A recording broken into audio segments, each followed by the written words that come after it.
Hey my dudes, we're going to watch this video. Millennials poke fun at Gen Z over so-called Gen Z stare. Now, I'm a millennial who admittedly early on in life got addicted to just sitting online all day playing multiplayer games with people online.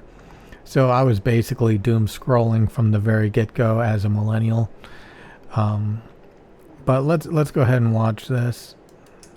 It's the phenomenon rattling millennials. I just had my first experience with the Gen Z stare. And putting Gen Z on the defensive. Most of the time, it's us trying to figure out if you're being for real or not. A blank expression dubbed the... Trying to figure out if you're being for real or not. Like, oh, you know, we're making this stupid stare because are you for real? That sounds goofy. Gen Z stare at the center of the latest generational beef on TikTok. Oh boy. They just look at you like they just saw a ghost. So what exactly is it? According to millennial TikTokers, it plays out like this. Here's my impression. Hey, how are you? Gen Zers parodied in these online skits. Are you still using this rack? In customer service settings. How is everyone tonight? And in the workplace. Can you just show me how to use a printer? The trope even playing out in shows like The White... Well, so clearly, you know, a lot of people would say that's very autistic behavior to just like awkwardly stare and not talk. It means you're like shy, socially awkward, underdeveloped socially because you're so used to, I guess, staring at a phone or living in your head, which I find really cool as an INTJ personality. I'm usually extremely quiet. Rarely ever speak up unless I have to, but boy, when I do get going, I get going. And a lot of people are shocked by how really aggressive I can be. But yeah, let's just keep going. But I find this kind of relatable, where you're just kind of awkwardly staring at somebody, because again, there are a lot of very social people that are very stupid, and you're just like letting them talk, you know. You're not interested in communicating back with them. You're not I call it, I actually said this even the past year or two, that I'm not there to entertain other people, because I've been around a lot more social people the past few years, and I saw that as them using me for entertainment. You know, I'm not there for your social entertainment. I'm not here to sit there and tell people everything about my life and they just sit there and listen, and they don't reciprocate back, but they expect you to just entertain them with information so that they can react to it. So let's keep watching. Lotus. Hi. We have the Gen Z stare because most of y'all are just clueless. TikToker Jet Demetrius Latham, one of many Gen Z content creators, weighing in on the trend. As a member of Gen Z, could you just start off explaining what the stare is? Yeah, so the Gen Z stare is kind of like a deadpan, like blank kind of stare that we give to often like customers when they're asking very like awkward or obvious questions. With every new video of the Gen Z stare comes a new theory as to why it's happening. So that's actually a good example. Say you're working a job and somebody comes up to you and starts saying a bunch of stupid stuff to you, and you could do one of like three things. Go along with it and be like, yeah, okay, you know, like you're supposed to. Call them out on it and be like, whoa, that's really stupid, and that's, you're not supposed to do that. Or you could just quietly let them talk. Quietly, just like, okay, well, yeah. Okay.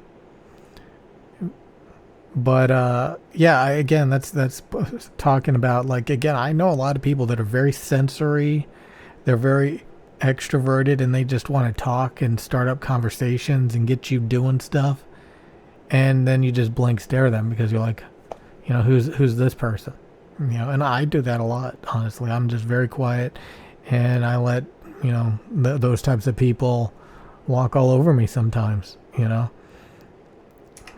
The Gen Z stare is about refusing to perform anything for somebody else. But a lot of So that refusing to perform anything for somebody else, that is amazing. I also saw another meme where Gen Z were like, you know, if you're asking an employee to stay after their designated schedule, they get really pissed off and they're like, no, I'm going home, you know? And that, again, I actually agree with that because I grew up in a very antisocial environment. So when I started being around social people, I took it as these people want me to perform for them. They want me to smile. They want me to, you know, give them a charming interaction. They want to be, and they actually demand that, you know, and they will straight up like think it's weird if you don't, and even think that you're autistic. And clearly those people are stupid because they don't realize you're being quiet because you don't care to entertain them. You don't value their time. You don't value them to communicate. You basically don't value them because you have better things to do on your phone, for example. And a lot of stupid people don't realize that. So you just let them talk and you just quietly, you know, listen and be very passive. And then they're like, oh, is that person autistic? No, it's like they just don't see you as useful or interesting, especially older people who are not used to having a supercomputer in their pocket that really honestly replaces a lot of social interaction because the supercomputer is better than most people, you know? Generations talk too much, too rudely, and too proudly while being too stupid. Yeah, see, that's true. They, you know, older generations, they talk too much, too loudly, too stupidly. And this newer generation is just quiet, you know? And letting these loudmouth, stupid people run their mouth. And that's true. All I see is you guys bullying teenagers who are growing up in a much more difficult world than you did. I don't really. Yeah, so see, again, like, you know, you see these teenagers just being quiet, doing their thing. And then you got these older people, Gen Z has to deal with millennials and Gen X and boomers. And like, they're like, you know, why aren't you entertaining me? Why aren't you smiling when you give me my Starbucks coffee or my hamburger? Like, why are you so quiet? Why are you just staring at me like that? What like, again, it's to entertain these loudmouth stupid people that just think that people around them, you know, owe them something. I feel like it's a lack of social skills. I just think we just don't care. So are they buffering, protecting their peace, or genuinely anxious about interacting? I mean, there Buffering, protecting their peace, or they're just, is an interesting question about how the pandemic might have influenced social interactions. But I had another idea. Maybe somebody popular started this stare, and then other kids in the same age range got it into their feed, and it became a trend due to algorithms. Do we just generally see shifts in the way people communicate? Is that like a normal thing that happens among these generations? Absolutely, because I do think that's it. Because my God, you know, sad to say, I think, you know, I grew up in a very antisocial life, and it was detrimental. It was not a good thing, to be honest. That you do need some social interaction, especially like if you need help with something and you just don't want to speak up and you want to just, you know, stick your head in the sand and play on your phone. And, you know, there's people around you that want to help and you just don't let them and stuff. That's definitely the problem with poor communication, I think, in the real world. But again, you do have to just a lot of times put up with people that you don't want to put up with, just to keep things friendly. And there's some benefits to that, but you do feel like you're entertaining people, and it sucks. Generational interactions are based on the time that we're born into. The challenge here is that when you have this dead stare, it comes off as rude and it creates a social awkwardness. Whether it's a blank gaze or a digital daze, that stare might be here to stay. I think it's kind of funny because I literally do that, and I'm a millennial because, again, I do think it's because early on I started to favor playing video games online over having friends because I didn't see people as that useful to me. And so I think that's what's happening with these new generations. They don't see people as useful to them. So when they're interacting with people, they're not putting on a show or interacting the way that older generations expect them to, and they're like, man, that person was rude. That person didn't smile when they didn't small talk me when they serviced me with my coffee or my, it's like, or I mean, they're not there for your entertainment, And again, I think this new generation is going to stick up for themselves more and be more intuitive about what matters to them and what they're getting out of the social interaction, rather than being very sensory and overly in other people's business, Stephen Romo joins us now. See, why the stare?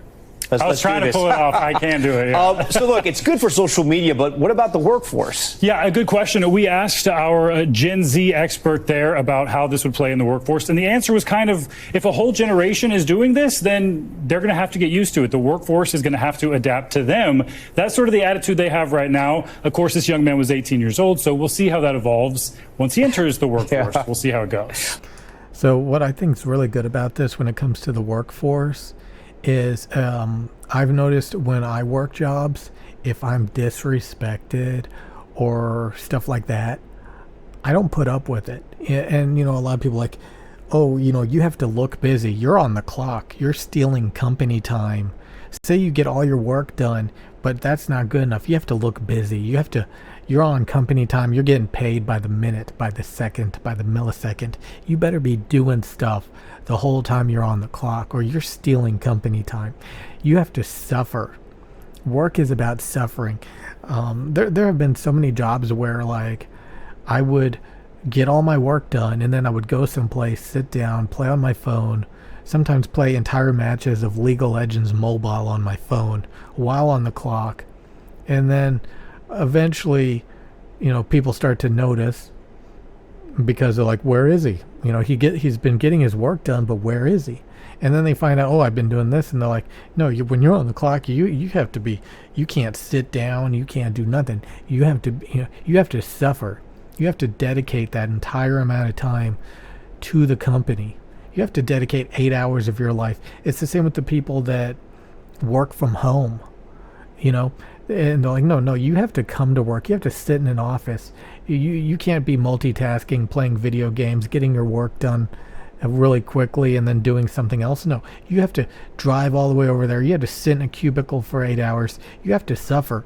You can't do your work within the same amount of time frame and play video games or get up and take a shower or have a snack. No, you have to be on a schedule, and you have to suffer. You get this needless suffering. You get the same amount of work done, but you have to suffer at the same time. And I think later generations, like Gen Z, are going to put their foot down and be like, no, we're not going to suffer. We're not going to suffer. You don't pay enough,